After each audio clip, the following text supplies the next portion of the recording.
Ya, antes de empezar la clase, dos cosas.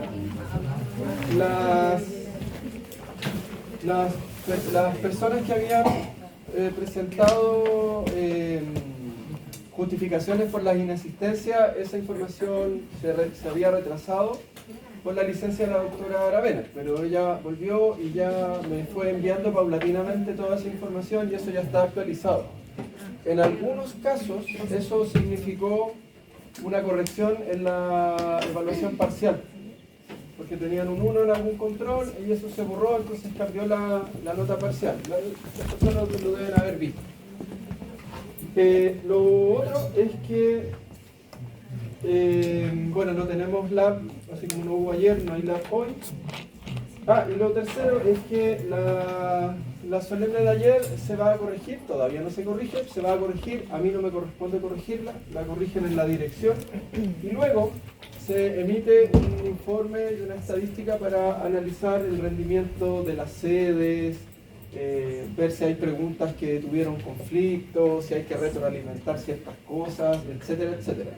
Así que no se estresen con eso. Si hay alguna cosa que hay que retroalimentar o hay que revisar, lo haremos en su momento, ¿ya? Tampoco tengo claro en qué fecha eso va a estar listo, pero como es una evaluación nacional, la información va a Santiago, se analiza y después vuelve. Así que se demora mucho más de lo que se demora una solemne común y corriente. Profesor, consulta, por ejemplo, aparte de retroalimentar, había otras cosas que nosotros no vimos en sí como en la materia y que se preguntó en clase. Es que depende, porque por ejemplo si hay algo que ustedes no vieron, hay que analizar de las 4 sedes, ¿cuántas sedes lo vieron? Si todas lo vieron y no lo vimos acá, es un problema que tenemos acá. Si en 3 sedes no lo vieron y solo lo vieron en una sede, a lo mejor es un problema de esa sede. Lo mismo pasa con cierta terminología, ¿ya? Hay cierta terminología que se suele usar en algunos casos y no en otros casos, ¿ya? La misma situación. Entonces hay que comparar lo de las sedes, ¿ya? Ya. ¿Quién? Si nosotros fuéramos el problema de nuestra sede, ahí nosotros en este caso nos quedamos con la nota o qué puede pasar ahí. Depende. No hay un es que va a depender muy específicamente de la situación, cuál sea la recomendación que se haga, ¿ya? Entonces ahí no podría adelantar de que o me van a echar a mí o los van a echar ustedes, no sé, ¿ya? Ya.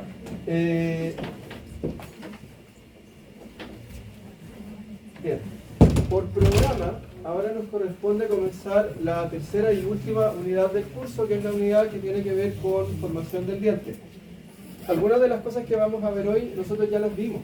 Las tuve que adelantar para que ustedes pudiesen comprender los procesos de amelogénesis y dentinogénesis. Conceptualmente, para mí sería más cómodo que la amelogénesis y la dentinogénesis estuvieran dentro de esta unidad. Al menos para el programa 2025 eso ya no ocurrió. Y por eso tuve que hacer como breve actualización en odontogénesis para que pudiesen entender la amelogénesis y la dentinogénesis. Así que ahora vamos a partir de nuevo con el proceso, y viéndolo un poco más lento, un poco más pausado y con detalles que no mencioné en su momento porque no eran relevantes. Ahora sí lo van a hacer. Y ante la pregunta que me puedan hacer hoy, mañana o pasado de cuál es el contenido que entra en la tercera solemne, el contenido que entra en la tercera solemne es todo lo que vamos a ver desde hoy en adelante, o sea, la tercera unidad. Ya. Al menos ya saben lo que es odontogénesis. Ya, muy bien.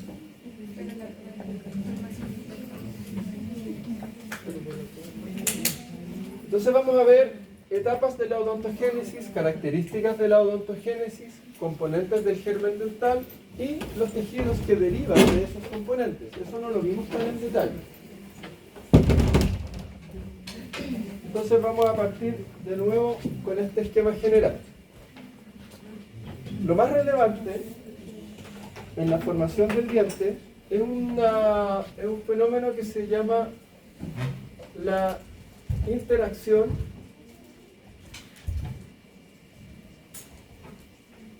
epitelio-mesénquima. En la práctica, ¿qué significa la interacción epitelio-mesénquima? Significa que las células que forman parte de estos dos tejidos liberan mediadores, liberan factores que estimulan la proliferación y la transformación de los tipos celulares que están en estos tejidos, ¿ya? Factores de crecimiento, por ejemplo, ¿ya? Como ustedes ya saben, el mesénquima de la cavidad oral es un mesénquima distinto a los otros mesénquimas del cuerpo humano.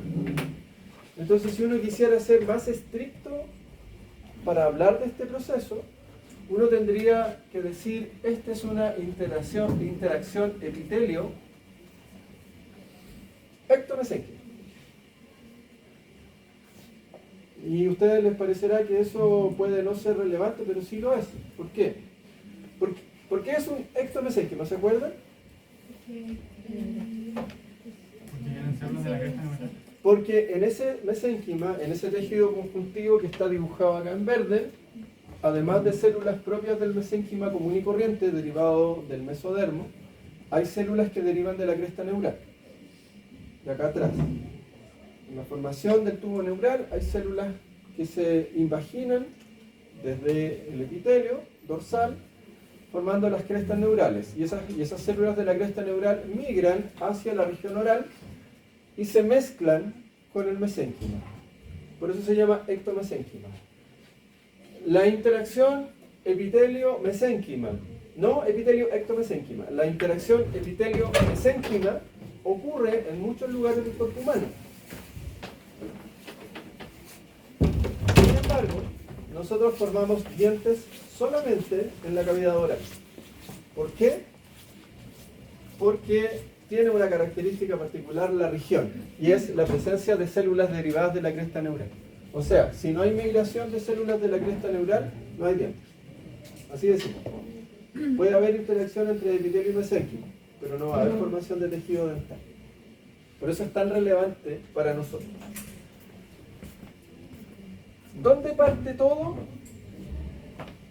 El primer estímulo de la señal odontogénica proviene desde el epitelio oral. Ahí. Ese estímulo genera condensación de células, como ya lo vimos, y estas células que se condensan estimulan de vuelta al epitelio. Y por eso es una interacción, no es como que un tejido actúe sobre otro, sino que ambos actúan entre sí, teniendo como punto de partida una primera señal que viene desde el epitelio. ¿Ya? Eso es como lo...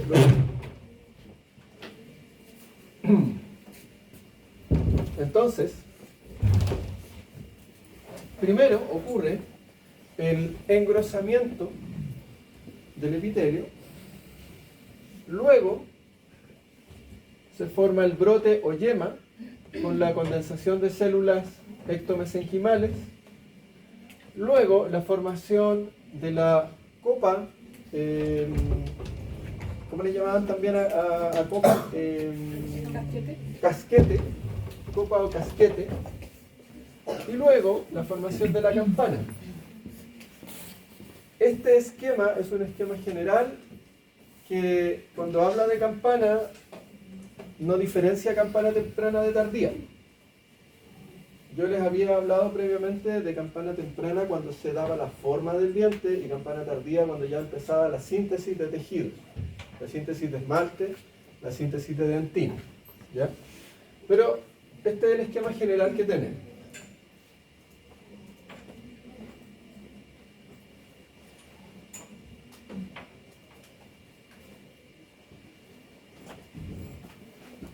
Estos son los tejidos que se derivan de aquello que se forma, que es el germen dental.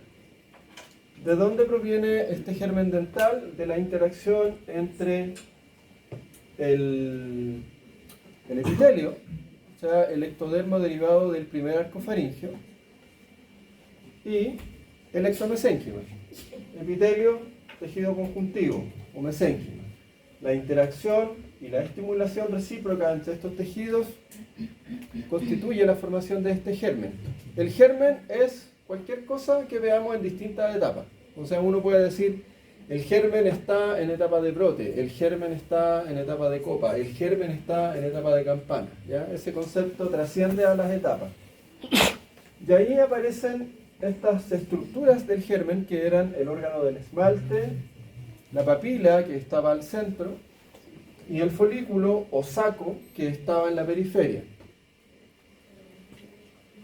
El órgano del esmalte habíamos visto que podíamos identificar en él un retículo estrellado que está al centro, un epitelio externo que queda por fuera del germen, un epitelio interno que queda orientado hacia la papila y un estrato intermedio que estaba localizado entre el epitelio interno y entre el retículo estrellado.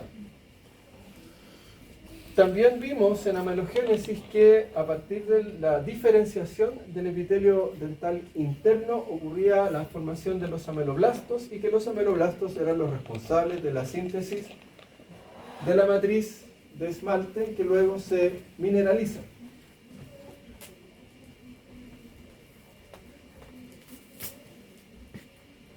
También yo les mencioné que había una estructura que se llamaba el loop cervical o bucle cervical. Lo que no les mencioné es que a partir de esa estructura se desarrolla una estructura que se llama la vaina radicular epitelial de Hertwig. Y esta vaina participa en la formación de la raíz, que lo vamos a ver no en esta clase, pero lo vamos a ver también. En la parte de la papila habíamos visto que en la zona periférica se diferenciaban los odontoblastos y los odontoblastos son los responsables de la formación de la dentina. Y en la zona central quedan células mesenquimales indiferenciadas a partir de las cuales se diferencian todas las estructuras celulares de la pulpa, que es un tejido conjuntivo laxo. Y en la zona del folículo, que es la zona más periférica, anteriormente yo no les dije nada respecto de eso, vamos a ver la diferenciación de tres tipos celulares. Cementoblastos, que van a ser los responsables de formar el cemento. Fibroblastos, que van a ser los responsables de formar el ligamento periodontal. Y osteoblastos, que van a ser responsables de formar el hueso alveolar. ¿Ya? O más bien yo diría el proceso alveolar. Así que rayen ahí el mono y pónganle proceso. Este es el resumen. Esto no significa que yo les estoy pasando la materia en este momento al mostrar el resumen, sino que lo estoy introduciendo al tema. Entonces, ¿dónde situamos esto en el contexto de la embriogénesis? Este es un embrión humano de 34 días. Eso significa que tiene 5 semanas. ¿Ya? Y es en este momento, en la semana 5 a la semana 6, cuando comienza el proceso de la odontogénesis. ¿Qué cosas han ocurrido y qué cosas no han ocurrido? Por ejemplo, los procesos mandibulares ya se fusionaron. Los procesos maxilares aún no se han fusionado. ¿Ya? Para situarlo en contexto. Todavía no se da la formación de las estructuras que van a formar el labio superior. Ya ocurrió sí la fusión a nivel mandibular. En este momento es cuando comienza el proceso de la odontogénesis.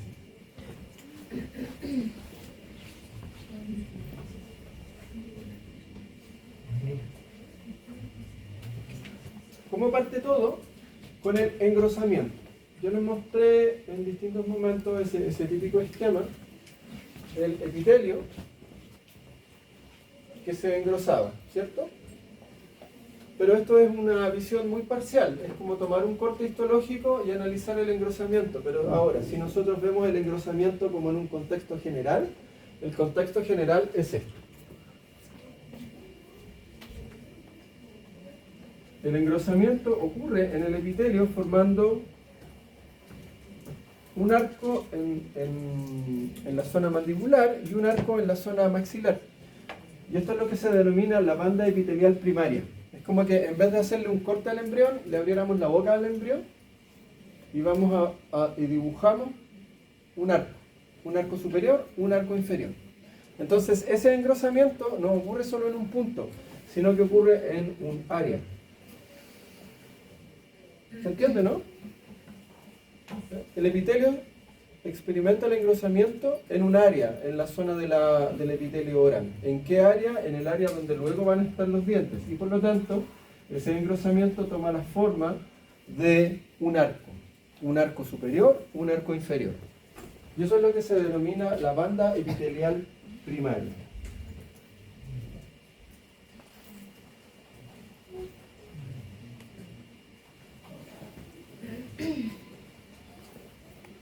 ¿Ya? Entonces, sí, claro, si tomamos solo un corte, acá, de una región muy específica, vamos a ver el engrosamiento. Y ese engrosamiento ahora le vamos a poner nombre, porque ya anteriormente yo solo les había hablado del engrosamiento del epitelio. Ese engrosamiento corresponde a la banda epitelial primaria.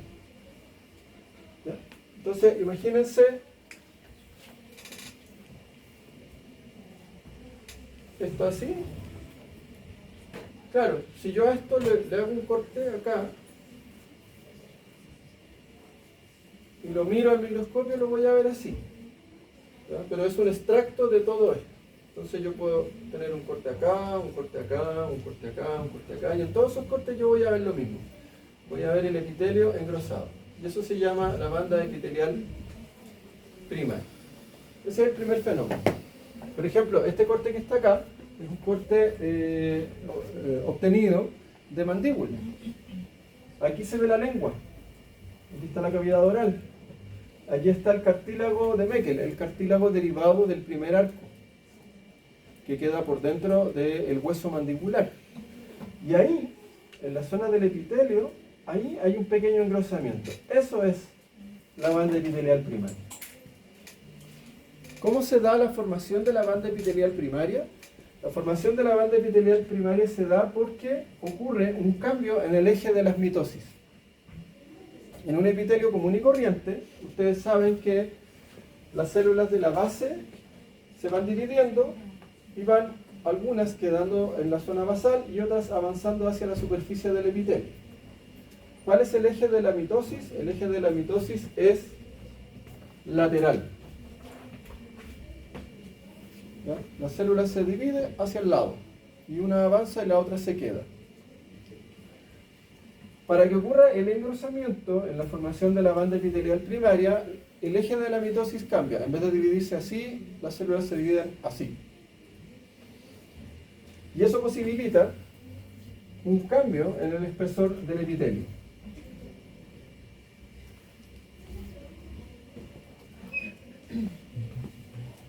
Ese proceso no se detiene en la constitución de esta banda epitelial primaria. Ese proceso continúa. ¿Ya? Y al continuar, ya vamos a ver no solo el engrosamiento, sino que vamos a ver una prolongación del epitelio hacia el interior del mesénquima. Y eso es lo que nosotros denominábamos la lámina dental. ¿Cómo te puedes repetir eso? Sí, tenemos un epitelio donde no hay nada. Cambio en el eje mitótico, el epitelio se vuelve más grueso. Banda epitelial primaria. Pero el proceso no se detiene, sino que continúa la mitosis hacia abajo. Entonces, aparece una prolongación de epitelio hacia el interior del mesénquima. Y esa prolongación le llamamos lámina dental.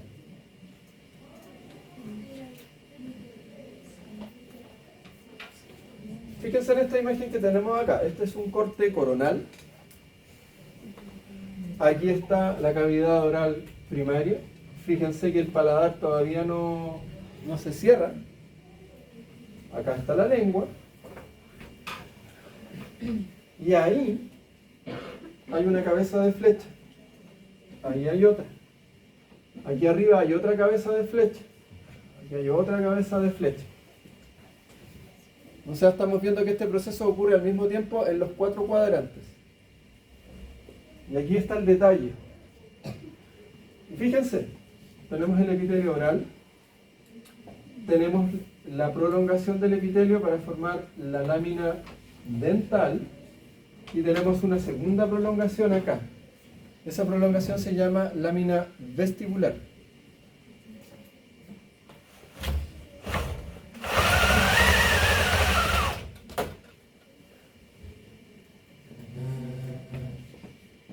¿Cuál es la relevancia de la lámina vestibular?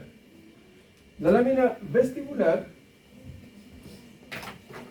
es necesaria para que luego ocurra apoptosis de células y se forma el fondo del vestíbulo. ¿Se entiende en el dibujo? La posición del fondo del vestíbulo queda definida por el avance de la lámina vestibular. Entonces, si no hay formación de lámina vestibular, nosotros pasaríamos desde más o menos la encía directo a la cara interna de la mejilla.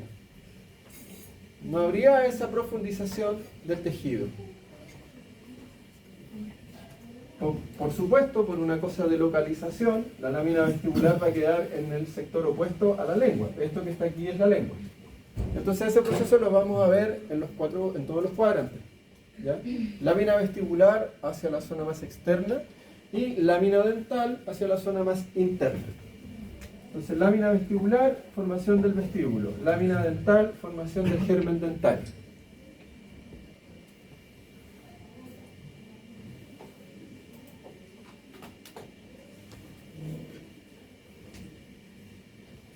Y luego ocurre la formación en el extremo de la lámina dental, ocurre la formación del brote o yema.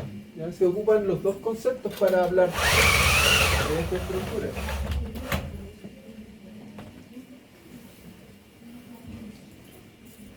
Fíjense acá, este corte de acá, aquí está la lengua, aquí está lámina dental y acá está lámina vestibular. Acá en lámina vestibular ya empezamos a observar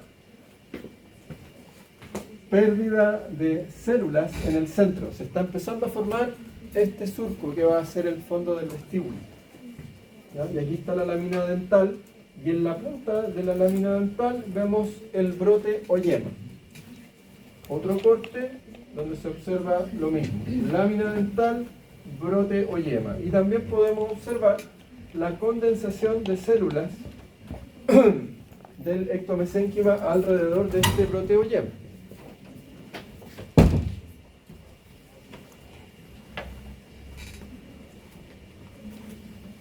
Ese brote, que tiene una forma más o menos circular, luego se aplana.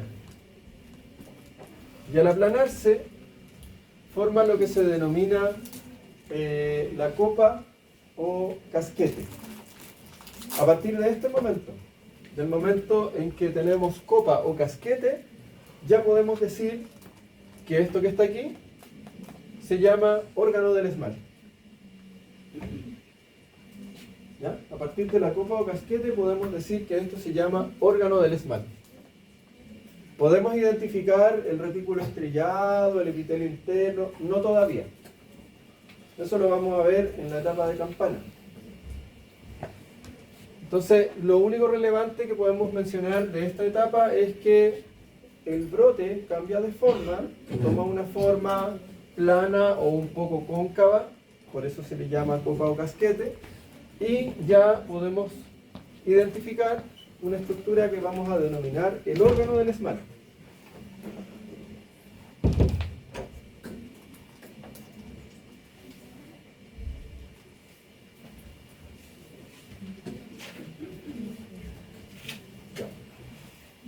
Para los que vienen a clase tienen un premio. El premio es que esta diapo tiene un error. Los que no vienen a clase no lo van a saber. Eso de ahí es un error. Ahí no debe decir campana temprana, ahí debe decir copa o casquete. Así que ráyenlo. Copa o casquete. Esta está bastante más avanzada que la de la imagen anterior. Si comparan esa con esta, está mucho más avanzada. Está tan avanzada que nosotros ya podemos empezar a ver algunas estructuras como epitelio externo, retículo estrellado y epitelio interno. Todavía no podemos ver estrato intermedio. Y lo que sí es muy relevante de esta imagen es que nosotros podemos ver aquí al centro una condensación de células que vamos a denominar la papila dental, y lo que queda por acá por fuera es lo que vamos a denominar folículo dental o saco.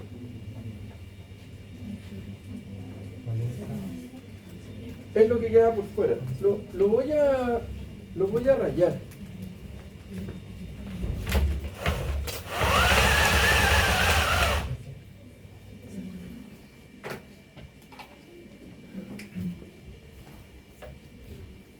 Esto de acá, toda esta zona de acá afuera es lo que uno llama folículo dental o saco, y lo que queda dentro de la copa o casquete es papila dental.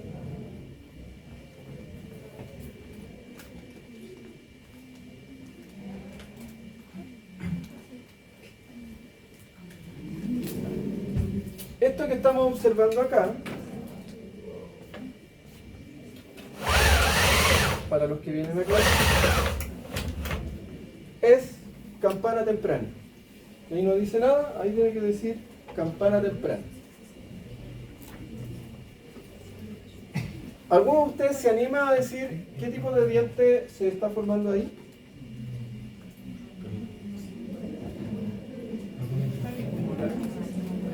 ¿Canino? ¿Ya? ¿Y por qué no molar? Acá observamos. Ya, si fuera un canino, ¿de qué lado lo estamos mirando? Uno puede mirar un canino así, lo puede mirar así, lo puede mirar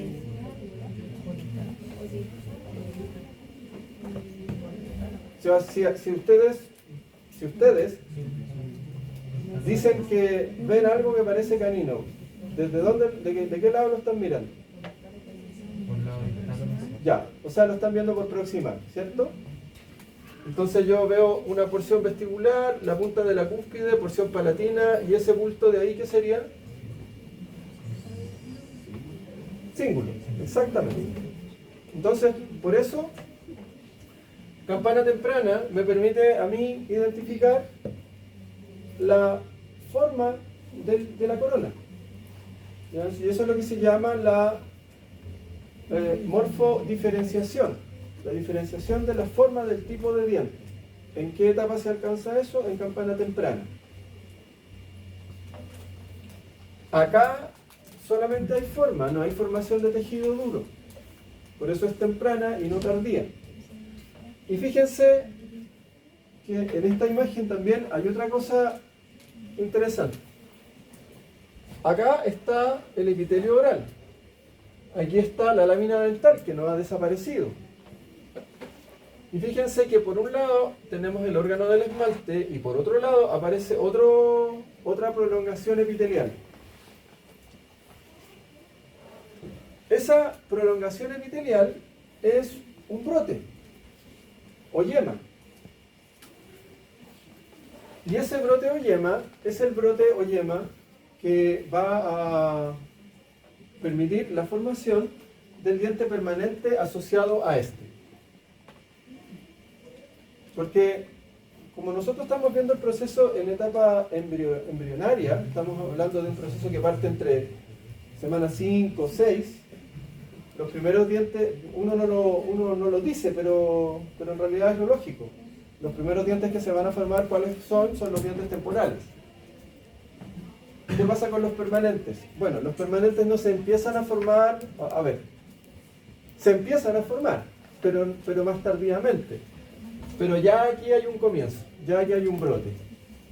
Y ese brote en determinados momentos se va a activar para continuar con la formación del diente permanente que sucede a este diente temporal que se está formando acá.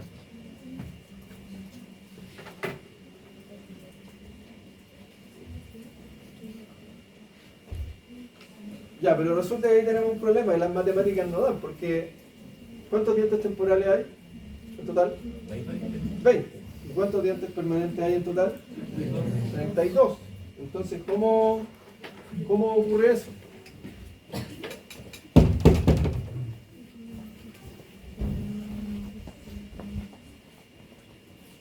En el caso del segundo molar temporal, la prolongación genera a su vez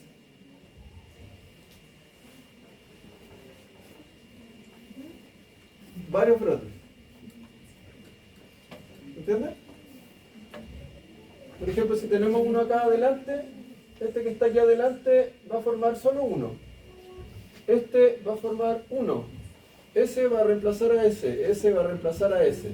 Y los 3 molares que me faltan surgen de esta lámina dental, sale una lámina dental accesoria hacia distal, y desde esa lámina van a salir los tres brotes que van a dar origen al primer molar, segundo molar y tercer molar.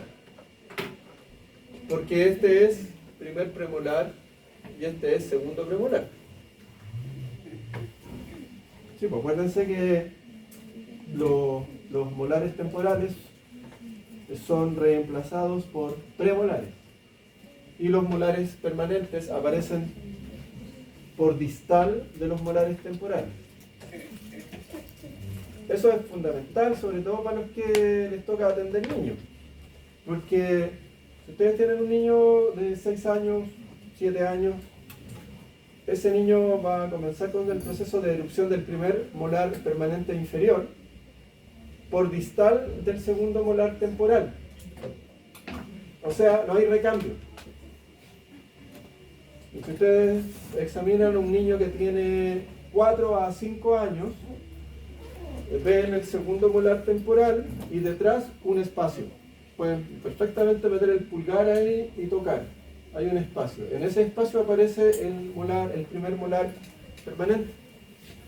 Entonces, pasa que hay niños que ese molar está en erupción y ya desarrolla caries.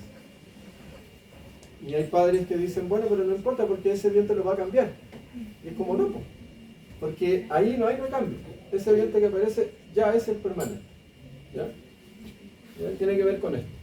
Entonces, este es primer molar, segundo molar, tercer molar. Y ahí la matemática cuadra. Por esto. ¿Ya?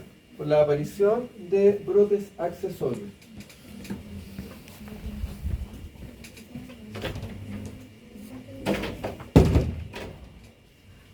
Ya, acá hay un detalle de la misma etapa de campana temprana.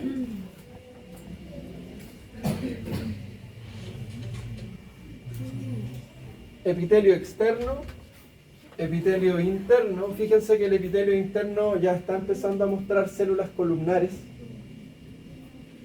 retículo estrellado, algo de estrato intermedio se alcanza a ver ahí, y aquí está el bucle o loop cervical, que es esa punta donde se reúnen epitelio interno y externo. Esto sigue siendo campana temprana.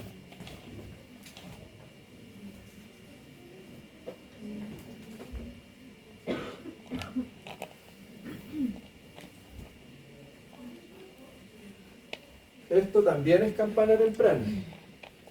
Epitelio oral, lámina dental, órgano del esmalte, papila dental, por fuera folículo dental, epitelio externo, interno, retículo estrellado, estrato intermedio. Acá, detalle. Papila dental, epitelio interno, fíjense, células columnares, que luego se van a diferenciar a ameloblastos. Estrato intermedio, justo por debajo del epitelio interno, retículo estrellado.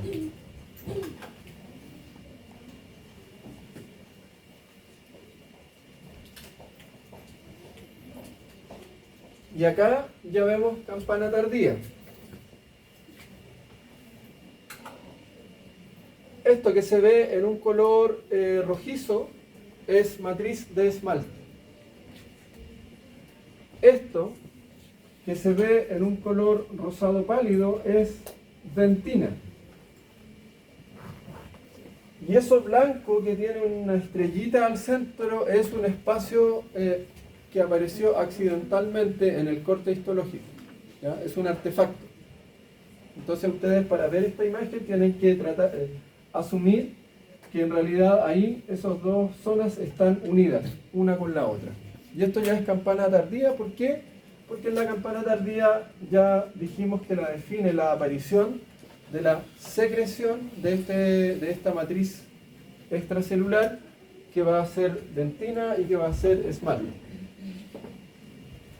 Acuérdense que en esta parte el grado de formación de contenido mineral es menor. Aquí hay mucho contenido orgánico todavía, por eso podemos observarlo en un corte histológico normal, porque el contenido de proteínas que hay en la matriz de esmalte todavía es alto.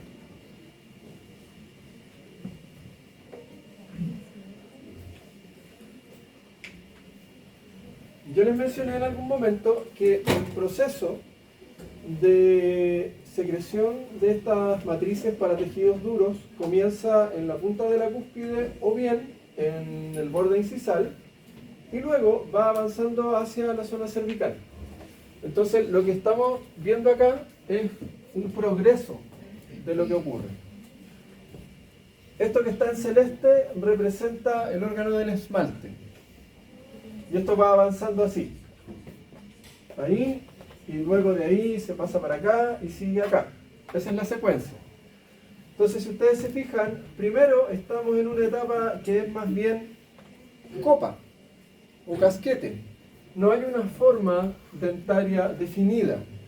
Luego se va dando esta forma dentaria definida, donde aparecen estas prolongaciones que son primero, digamos, bueno, depende de dónde uno lo mire. Si uno lo mira desde el lado del órgano del esmalte, es una profundización. Si uno lo mira desde el lado de la papila, es una prolongación. Y aquí es donde aparecen los sitios que van a ser luego la punta de la cúspide de un molar. Y es por eso, véanlo en la pantalla si lo tienen ahí, ahí hay un color distinto. Es la secreción de la matriz de la dentina, que era lo primero que ocurría. Ahí, matriz dentina. Y luego, en este aparece algo blanco ahí, matriz de esmalte. En este de acá, todavía no solo dentina. Y en este de acá está más avanzado y aquí recién aparece esmalte. ¿Ya? Entonces, en las puntas de cúspide ocurre esto primero. Y luego el proceso va avanzando y va confluyendo hacia la zona del surco principal y hacia la zona cervical.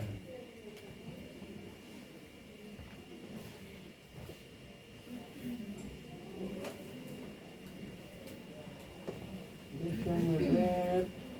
Ya, hay una cosa que vamos a ver en la próxima clase, pero se las voy a adelantar. ¿Por qué aparecen esos puntos ahí? Y eso es porque la zona del epitelio interno del órgano del esmalte tiene algunos puntos donde las mitosis se detienen.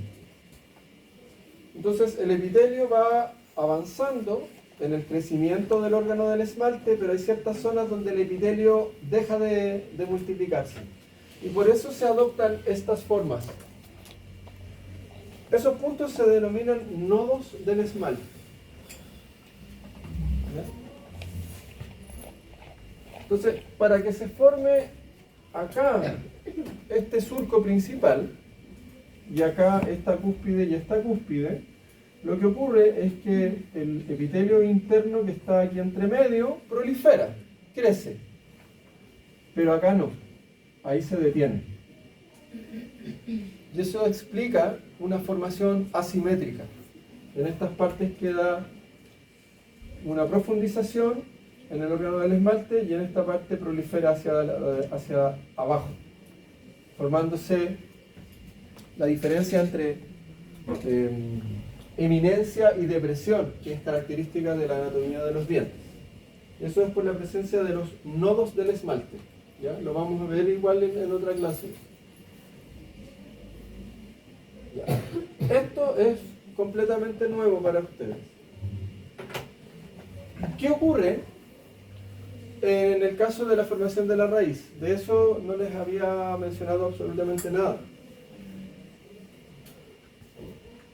Bucle cervical, unión entre epitelio interno y epitelio externo. A partir del bucle cervical, el epitelio se alarga hacia abajo, formando lo que se llama la vaina radicular epitelial de Hertwig. Vaina radicular epitelial de Hertwig. ¿Me lo tengo que aprender? Sí. No solo porque tiene que ver con la formación del diente y con la tercera solemne, sino porque a partir de la vaina radicular epitelial de Hertwig, una vez que el diente ha terminado de formarse, quedan restos de ese epitelio en el ligamento periodontal. Y esos restos de epitelio que quedan en el ligamento periodontal, que si ustedes revisan la clase de ligamento periodontal, van a ver que eso se menciona. Esos restos epiteliales son fuentes de algunas patologías. Entonces, esto se alarga. Pero para que ustedes se lo imaginen, vamos a hacer el siguiente ejercicio. Esto de tener que combinar la creatividad con la pobreza es maravilloso. Porque ustedes lo que están observando ahí es un corte. Entonces ustedes se lo imaginan como una tira de epitelio. Pero si lo imaginamos como una tridimensionalidad, la vaina es esto. Es un tubo de epitelio que sobresale desde la zona cervical hacia abajo. Pero va a ser un tubo si es que estamos hablando de un diente que tiene una raíz. Pero si estamos hablando de un diente que tiene dos raíces, van a ser dos tubos que salen. Si estamos hablando de un diente que son tres raíces, entonces son tres tubos de epitelio. ¿Se entiende? Entonces, es un tubo de epitelio. Ese tubo de epitelio define la forma, de la misma manera como la campana temprana define la forma de la corona. La vaina radicular epitelial define la forma de la raíz.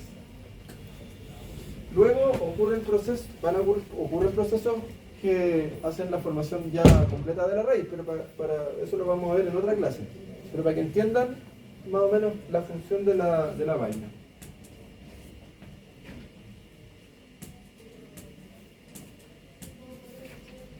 Esto es lo que yo les decía. Acá está, esto es una fotografía de diente ya formado. Esto no es una fotografía de odontogénesis. Dentina, cemento, ligamento periodontal, hueso alveolar. Ahí quedan islas de células epiteliales. Esos son derivados de la vaina radicular epitelial. Y se llaman... ¿No era la que masa? Esas mismas. Sí, pero no. Algo así. Esos son los restos de Malacés. Eso. ¿Ya? Como decía su compañera que quedó ausente por llegar tarde.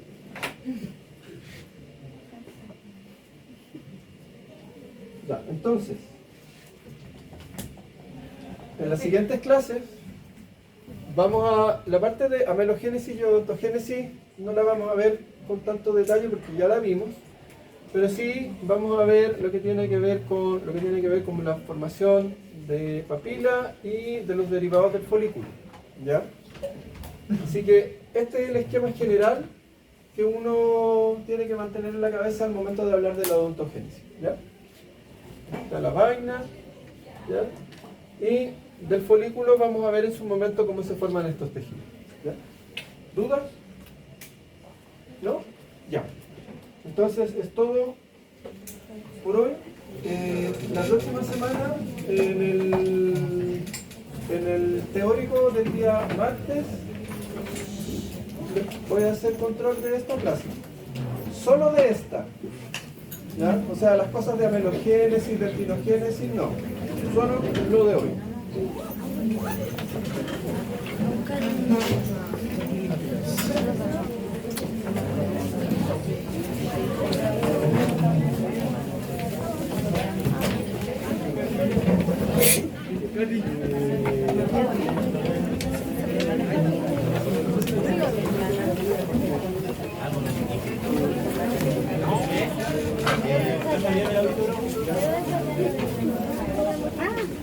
Se lavan.